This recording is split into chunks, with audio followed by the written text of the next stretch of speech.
Hey, so this is a show that an old associate of mine, we had once done, watch my redneck anime. He wanted to bring the show back, kind of do his own thing with it, so this is a pilot episode for that. If you could leave us a comment if you're watching on YouTube, even if you're listening on podcast platforms, whatever, just leave a comment how you feel about it, any notes. He would greatly appreciate it. We would greatly appreciate it because this will be a show that we could maybe bring back. So just let us know. Stay odd, stay happy. Let's get into it. For the thousands in attendance and the millions watching around the world. This kid is shook. He thinking about last Tuesday. He ain't thinking about tonight. Undertaker's down. Oh no! Let's get ready to rumble.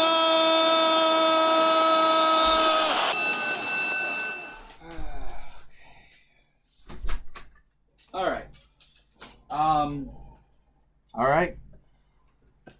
So, guess I should start out by saying this is a professional wrestling podcast. I don't know what it is.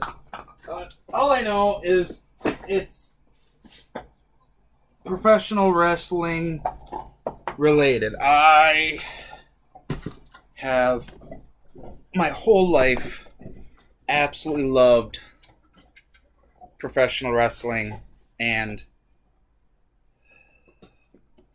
the way it can tell a story, the way it presents two competitors, not just inside the ring, but outside the ring, the storylines, how it's all thrown together, how it being on live television affects certain things. I mean, sometimes people crack on live TV, and that's just a thing that happens. And you got to work with that. People forget their lines. People go off script. People get hurt in the middle of a match, and plans change. You got to call it on a whim. Sometimes performers prefer to call the match in the ring versus having a pre-planned out match. It's just, there's so many different aspects involved in telling a great story, and eventually I would like to get to a point where we are talking about full storylines. I don't think I'm quite ready for that yet. So we're going to start off with an easy one. My favorite match, quite possibly. That's tough. It's definitely in the top 5 of all time. Sega, get in your bed, please.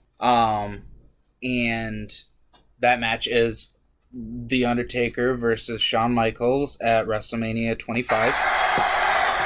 I'm going to watch it live. I'm going to watch it. See if I can watch it with entrances because that's very important, I think. Yeah, here we go. A lot of these matches you're going to find... a lot of these matches you're going to be able to find on YouTube. Only because...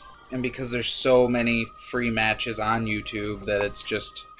I mean, why wouldn't I take advantage of that? But right now we're watching Shawn Michaels versus The Undertaker at WrestleMania 25. Shawn is coming down in a white leather duster with a white cowboy hat. He's coming down from the rafters. Well, not really the rafters. He's coming down on a lift, but he's coming down from above on this lift to this angelic music. His hands outstretched as if in prayer. And that was a big part of this storyline. Shawn very much leaned heavily into his faith and aspects of his faith in this storyline, which I thought was, at the time, I was so into it.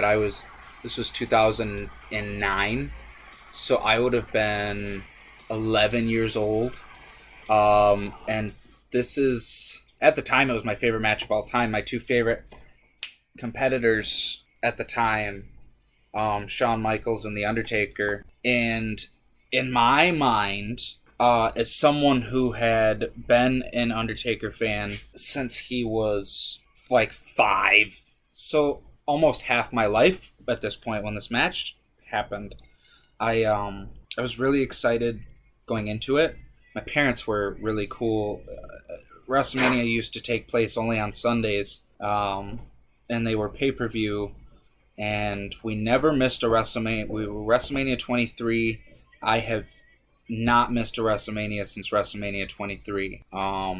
My stepdads growing up were very much into professional wrestling, which I adore.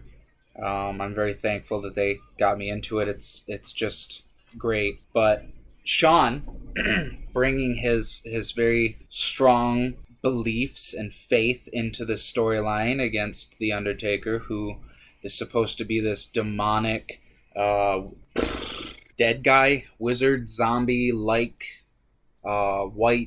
whatever you want to call it.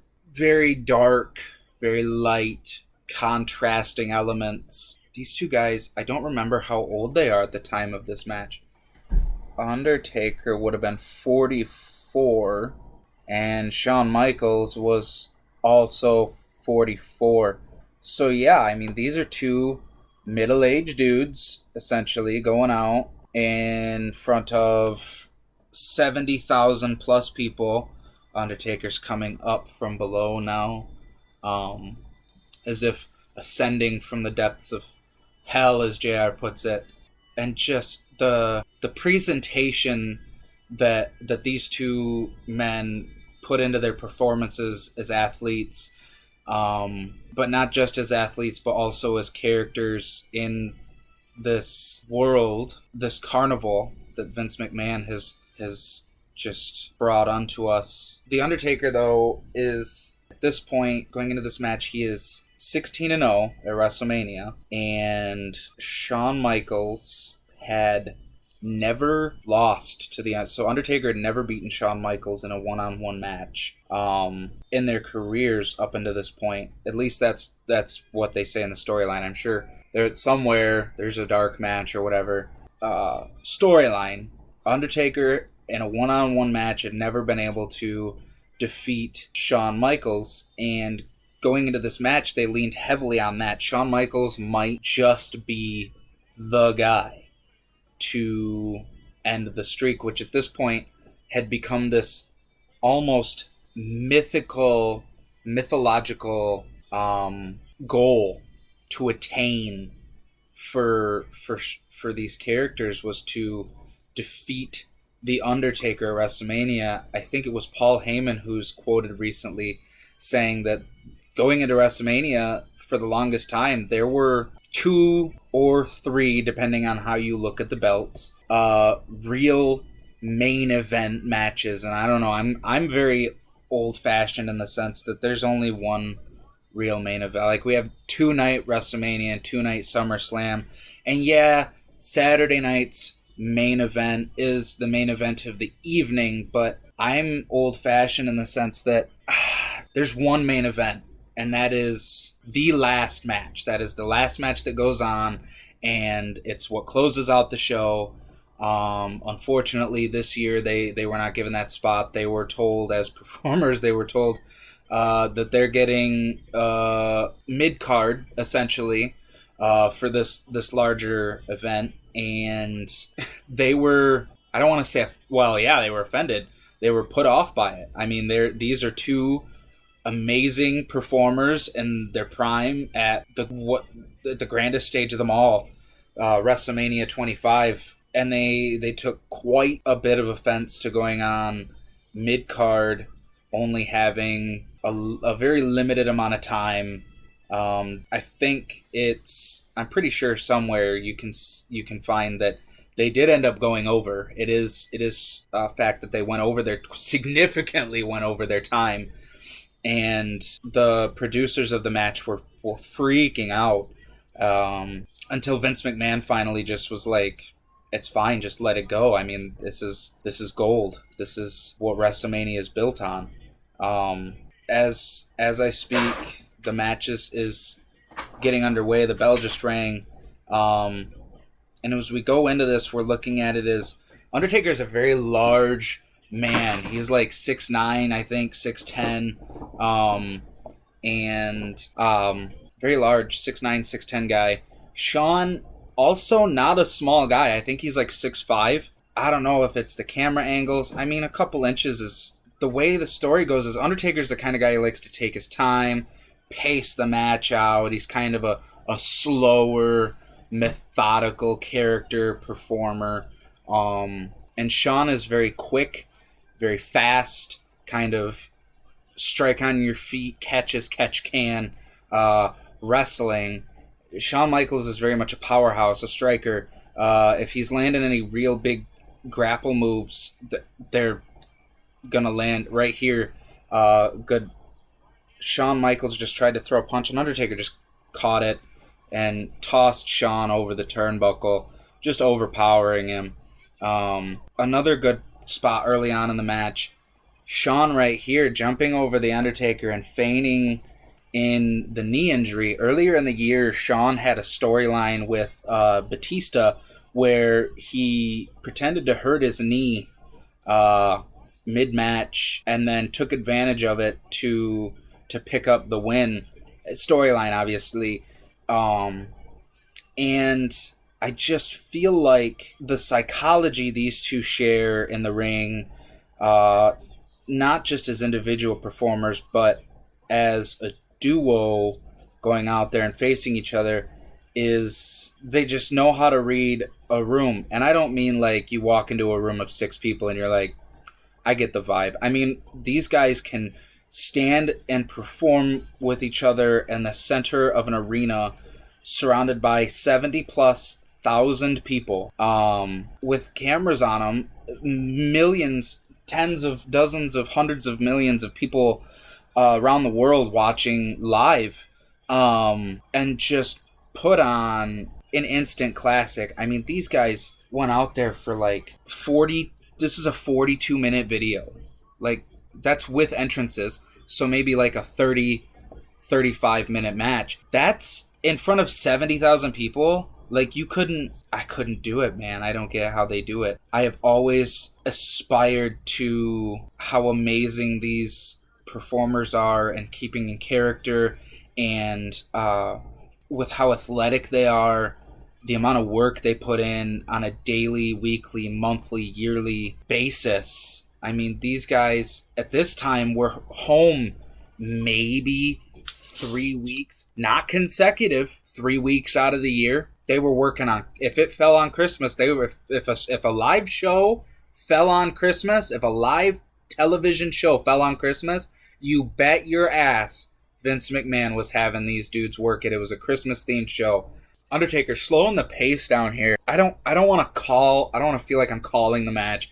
I'm not a play-by-play commentator here, but I am going to pick out some of the bigger moments in the match. Early on, it's kind of a back and forth, kind of feeling each other out. I think this is the first time they'd really been in the ring with each other one-on-one for a long time, since I think Royal Rumble the year before. They started out 1-2, and that was because that was the 2008 Royal Rumble where John Cena returned, because the 2007 Royal Rumble where Undertaker won, they were the last 2 performers, and they put on what I and many consider to be an instant classic at the end of that Rumble as well. They put on like another whole one-on-one match at the end of the Rumble. It was insane. I never understood the inverted figure 4 Shawn Michaels started to use.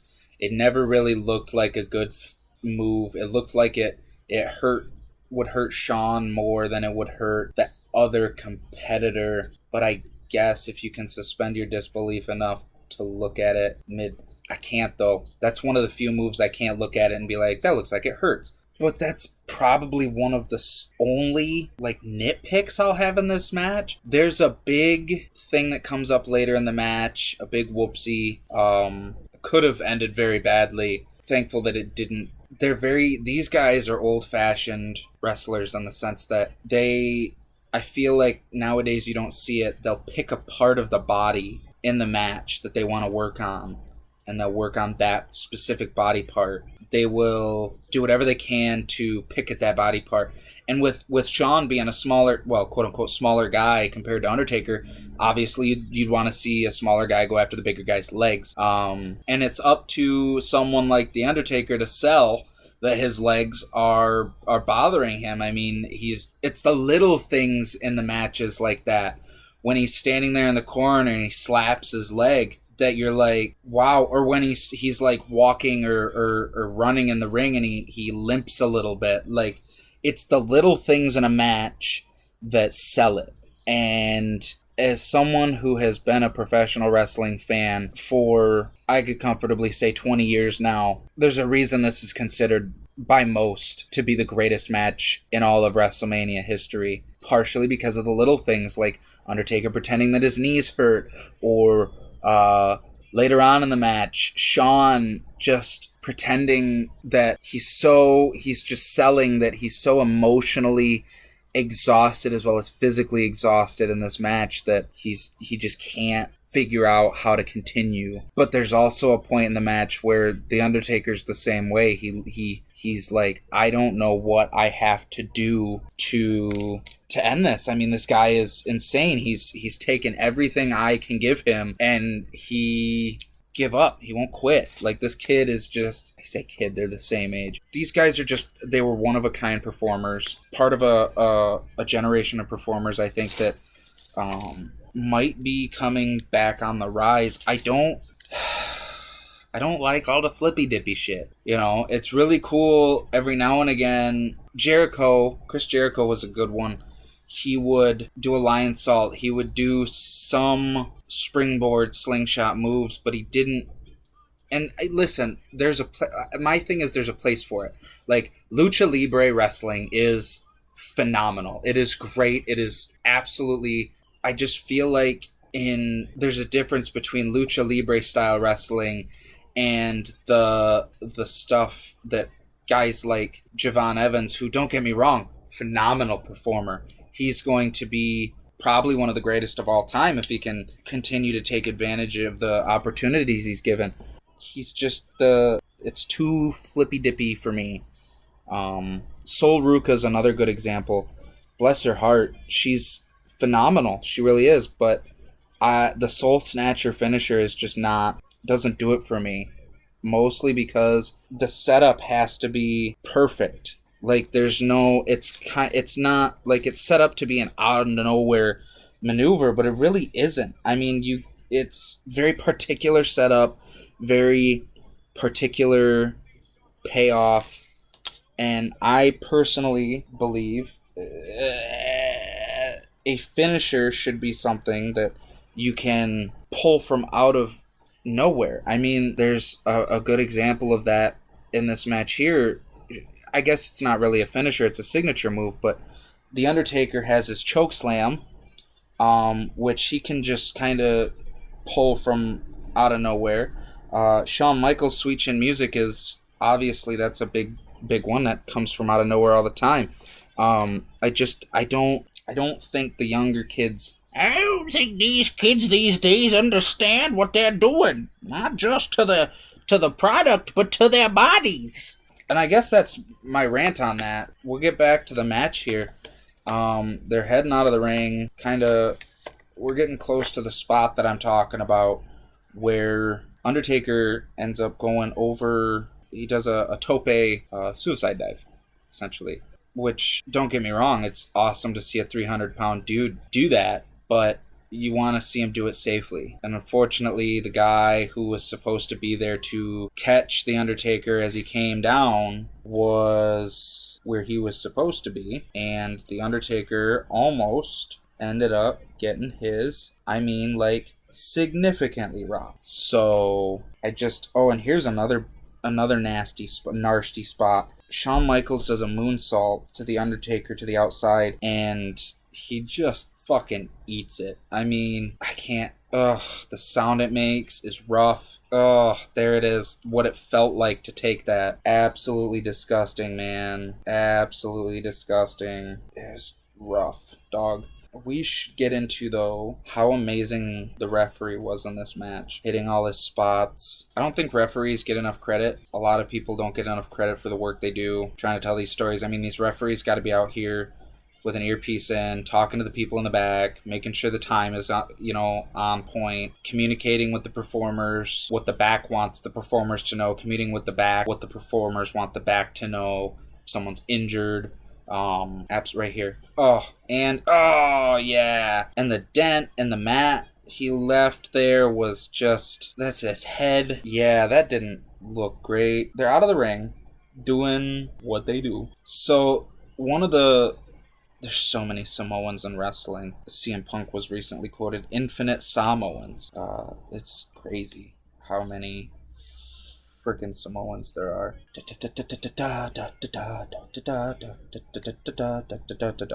Alright, so Shawn he drags the referee back into the ring at this point, because everyone was out on the floor. And he's like, listen, bro, this shit's a lot harder than I thought it was going to be. So if you could do me a favor and count my homie out, that would be great. So the ref starts counting. And at this point, as a kid, I was like, oh, my lord, the Undertaker's going to lose this match on a count out. This is insane. I'm going to cry. Obviously, as an adult, I know that's not something that they would do, because that's kind of shitty. I mean, it might be something they would do. I don't think that would be something that Undertaker would have agreed to at the time, but I don't know if he would have had the pull at the time. He also was kind of a guy that just did whatever he needed to do. He didn't really question the authority. Big Vince just kind of did his own thing, and appreciating Vince McMahon's chaotic fucking psycho, because he do be like that. At the end of this match, there's a lot of what is called finisher spamming. And unfortunately, this kind of ruined modern wrestling matches, because a lot of modern wrestling matches do this now. And I mean, that's cool. I just don't feel like the intent was good. They wanted to tell a great story. Unfortunately, what ended up happening is people took it as, oh, if we pretend to do our finisher and call the end of the match, then take advantage of the fact that people are going to pop for that, and that it's going to look like it's the end of the match, and people are going to freak out, and then we're going to be like, psych! I don't know. I think there's too many not protected finishers nowadays. The reason this match did it so well was because I think, one, it was one of the first matches of its kind to do that type of thing. But also, no one really wanted to see either man lose. Even I was all Undertaker. I still was like, if Shawn, even at 11 years old, I was like, if Shawn wins, I'm not gonna be super mad about it. I get it. There's so many things about professional wrestling that I didn't know, I didn't understand, that, it's not just, it's a product and there's shareholders and people make money off of it, and it's blah, blah, blah, blah, blah, politics and bureaucracy, and it's like, why can't people just tell a story to tell a story? Recently I went, I have a couple tattoos I got that are wrestling related. One of them is a combination of the Undertaker's WrestleMania 29 entrance with all the arms coming up and reaching for him as he enters, and I also and that one's mixed with WrestleMania 23's entrance, where he's coming out with his hat and his coat and the big light beam behind him that kind of it's quite possibly my favorite entrance of all time. Just so incredible. It goes back to telling us an entertaining story, getting people involved, and making them lose their sense of realism, suspending the disbelief. Watching the Undertaker's entrance as a kid, it was a spiritual experience. I mean, I got to see him live once. So incredible. He's a phenomenal performer. I just feel like there might never be another performer quite like him. I mean, Bray Wyatt was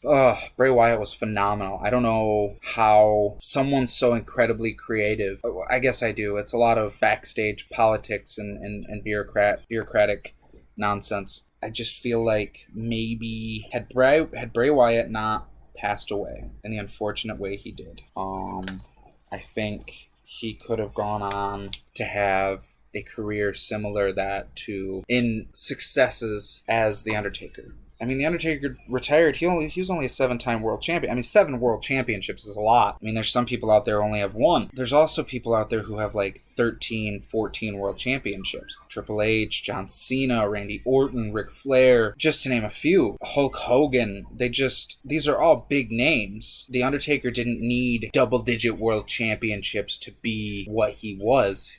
He just needed to be a larger-than-life character that came out, took souls, dug holes, kicked ass. Undertaker was very good at protecting his character while also making sure that sometimes he would go out of his way to make sure that other performers, I don't want to say lesser performers, but greener performers could go out, have a very solid match with him, and it would be totally good. It would be totally great. Example, Randy Orton got the rub from Taker. Edge got the rub from Taker. John Cena, Triple H, The Rock, Stone Cold, CM Punk, these guys. Brock Lesnar is a huge one. Oh my gosh, Brock Lesnar is a huge one. Brock Lesnar was the one to beat the streak at WrestleMania 30. That's a match we're going to get into, and I think I'm finding out as I go that this is going to be more of a scripted, like, jot your notes down for the match kind of thing, because I've kind of fallen off talking about the match here. These guys are putting on a fucking classic, though. Undertaker just kicked out of the second Sweet Chin Music. He'd already given the first Tombstone where Shawn kicks out and he's just Undertaker's wide-eyed staring into the camera, which phenomenal storytelling. Just the face, how these guys stay in character. It's just so phenomenal how they don't let. And I mean, I guess after so long it becomes second nature. Some of these guys say it doesn't. But I don't know. I feel like it's something that if you get used to it, I don't say you get used to it, but you don't become comfortable, but you're less uncomfortable. You know how to deal with being uncomfortable in these situations where you're surrounded by 70,000, not even 70,000 sometimes, just like 10,000 people, 400 people, a gymnasium of people. I think it takes a special kind of person to be able to perform in front of groups of people, especially as someone who was in a lot of musical events in high school. I was in band and choir, marching band, steel band, concert band, jazz band, varsity singers, men's glee club, all the sorts. I just feel like as a performer, I could never go out by myself, let alone with 1 or 2 other people on live television or streaming nowadays in front of 70,000 in a building in front of 70,000 fans being streamed to millions around the world. I would shit my pants. I would actually shit my pants. So a lot of respect to them for that. Not only for doing that, staying in character, making sure that the kayfabe is there in the sense that they're still pretending that they're. I mean, I'm sure they actually are exhausted, but pretending that, you know, they're selling their limbs. Here's the end of the match right here. Shawn Michaels, bless his heart. This is so phenomenal. And the Tombstone, and that's it. Shawn went up for a moonsault. Taker caught him, tombstoned him, and that was it. That was, I mean, it's incredible, the story they told. In 42 minutes, they entered a stadium, and told the story of Shawn Michaels has always beaten The Undertaker, and he's the guy. He's definitely the guy that's going to beat the streak. Undertaker at WrestleMania is just this incredible, unbeatable entity that is just, it's... At the time, in his prime, he was, you would have thought he was actually unbeatable. I mean, this man was going out putting on 20, 30-minute clinics with dudes. At the end of the day, you just gotta respect the work that goes into that. Incredible performers. Oh, the first cut, Shawn tried to skin the cat and get up into the ring, and Undertaker caught him and tombstoned him. And this was when he kicked out one, and a kick out, boom, and then Undertaker's face is like, what the fuck? And I don't honestly think at this point you'd ever seen Undertaker make that face before. It was always like Undertaker was always a very confident, stern, never really gave off a confused, broke character. The selling of the character, The Undertaker, who was this unbeatable entity at WrestleMania, to be like, this is it. This is the move that's put everyone away up to this point, 17 years. This is the move that does it. And then the guy kicks out, and Undertaker is just like, what do I have to do to beat this guy? I've never beaten this guy before. I don't know if I have it in me to beat this guy. I just feel like maybe it's the way these performers went about this match are the way you expect two phenomenal workers in any company to go about doing their job, and that is doing the best they can, making sure that everyone involved is doing what they need to do to get the job done, while also there were a couple hiccups where Undertaker took that bad bump to the outside, and accidents happen. It's just an unfortunate reality. You got to be thankful that no one was hurt and move on like these two guys did. I just feel like there are a lot of things that younger performers can learn from watching not just this match but other matches from this time frame, where, and not just these two guys, I mean other performers, Triple H, John Cena, Randy Orton, Edge, Batista, CM Punk, Seth Rollins, necessarily in his earlier years more kind of modern. I guess we're talking about guys at the time, though. You had people out there like Rey Mysterio, and Kurt Angle was not around at this time. He was off in TNA doing amazing work over there. There's just so many matches from the mid-late 2000s, early mid-2010s that I feel like a lot of performers nowadays could look at and gain a lot of useful information that isn't spam your finisher and kick out of a bunch of your opponent's finishers. Like, it's called a finisher for a reason. You're finishing the match. That's it. You watch a match nowadays and you're like, you see CM Punk hit the go to sleep, and it's the first time that it happens, so he's definitely going to kick out. Which is tough, because there was a time when on a weekly not even just on a weekly event, like during a pay-per-view, you'd hit a move, boom, Brock had hit the F5, that's it, that's done, one F5, out the door. The point was to try to avoid the move altogether, not to be able to kick out of the move. This has slowly transformed into a rant about how I'm an old man and professional wrestling used to mean something and all that fun jazz, but I think we're going to leave it off here for this one. Definitely going to go into this next time a little more scripted. Going to watch the match prior. Might still have the match playing in the background, but we're going to watch the match beforehand, take some notes, and go from there. I think this was a good first episode, though. I think this is a good way to kind of establish the idea that I'm going for, and that is just that I am a dude who loves professional wrestling, who wants to sit down and kind of go over how has affected me, not only personally, how I perceive certain storylines versus how others might perceive them. It's kind of just like my soapbox about wrestling. I'm not always going to date these by being like, oh, well, SummerSlam's coming up and this is going on, and I hope it's going to be a good weekend and blah, blah, blah. This weekend, though, SummerSlam is coming up. It's going to be Seth Rollins and Roman Reigns and for the World Championship, and CM Punk and Cody Roads for the WWE Championship. Pretty excited about that. I really hope it goes well. I'm sure the next time you hear from me will be after this match has happened, and I just hope that, these matches have happened, I hope SummerSlam goes well. I'm really looking forward to it.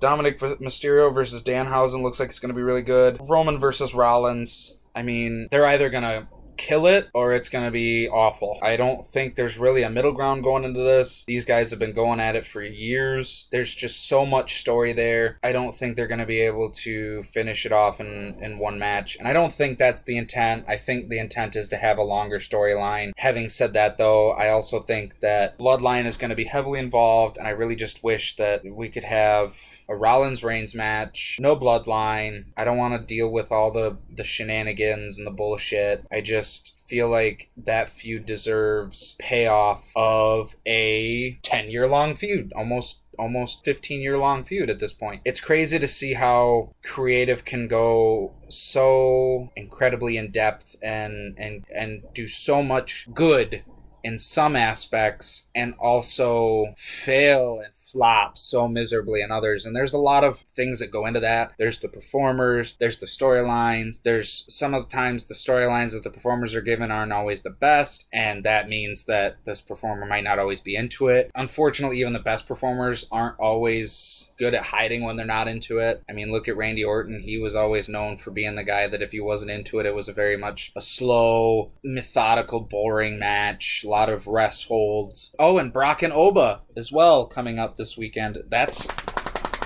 something I am looking forward to. That match is going to be, it's big meaty men slapping man meat. You can't go wrong there. It's two big dudes who just beat the shit out of each other. It's gonna be great. I think that WWE could make the wrong move and put Brock over. And I think I feel like that would only be the wrong move if there's no long-term storyline there. I do believe with this being a Hell in the Cell match, though, that this is going to be the big payoff. I really think Oba needs to win this to take on the momentum of being the big bad motherfucker that when you hear his music, you're like, oh shit, it's about to get real. For the last 10 years since Brock's return, well, not necessarily since Brock's return, but definitely since Brock ended the streak at WrestleMania, anytime you hear that beast growl at the beginning of his song and then the next big thing come on, you know, whether you want to see it or not, Brock is about to throw people around and hurt people. And I think that with Brock getting up in his years, and I think it's kind of obvious he's getting to where he wants to be done with performing and kind of just retire to his ranch. I feel like I feel like Oba is definitely the guy. He is 28 years old. I think he is a sponge. He's the same age as me. This guy takes on anything and everything that is given to him. I think it's incredible that he's working with Brock Lesnar and that Paul Heyman is involved. Anytime Paul Heyman is involved with a young performer and that young performer is as good at taking information as someone like Obafemi is, I feel like that's a good thing that you put those two together, because you have a sponge in Obafemi and you have this incredible guru of wrestling knowledge that is Paul Heyman, and the in-ring style that will match Oba with Brock Lesnar that can help him in the ring in front of these people. And then Oba's charisma. He's just flowing charisma. That's the match I feel like I'm looking forward to the most, is Brock and Oba. And I wish I would be able to watch it live. I don't think I'm going to be able to watch it live. I live in the States where it's super expensive to watch it, and I just had a kid. So diapers and diaper wipes come before wrestling PLEs, but there is going to come a time where she's going to grow up and we're going to go watch wrestling PLEs together, and it's going to be fucking awesome. So I look forward to that. I also look forward to talking to you guys again in the future. I hope you guys have an awesome week. I don't know how long it's going to be until you hear from me again. Hopefully soon. Fucking peace out, Girl Scout.